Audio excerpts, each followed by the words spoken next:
29 Mart 2023 günü eşim tarafından mülkiyeti kendimize olan aracımız Siirt Eğitim ve Araştırma Hastanesi'nin otopark olarak belirlemiş olduğu bu alana park ediliyor. Daha sonra da kendisi hastanede işlerini gördükten sonra saat 12 gibi aracın başına geldiğinde aracın arka camının dağıldığını görüyoruz. Aracın hem arka camı patlamış hem de aracın tavanında maalesef hasarımız mevcut.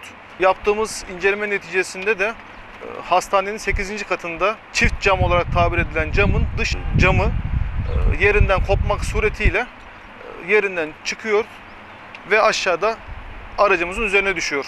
Allah'tan cana gelen bir şey yok. Allah'tan aracın içerisinde kimse yoktu. Ancak aracımızda maalesef ciddi bir hasar söz konusu. Allah'tan Allah korudu. Mübarek Ramazan ayının hürmetine herhalde. Allah'tan araçta kimse yoktu. Eşim yoktu. Çocuklarımız yoktu. Araçta zarar görebilecek kimse yoktu. Maddi bir hasarımız söz konusu bariz göründüğü gibi.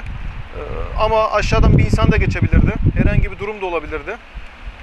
Maalesef şu anda hastanenin başka camlarına baktığımız zaman gene sıkıntılı olan camların olduğunu gördük.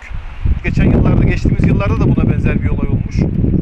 Artık buraya duba koymak suretiyle bunu engelleyebilirler miydi? Ya da aşağıdan bir insan geçseydi o düşen camlar bir insanın başına gelip zarar verseydi evet ciddi bir sıkıntı olur muydu? Olurdu. Yetkililerin bununla alakalı önlem alması gerektiğini düşünüyorum.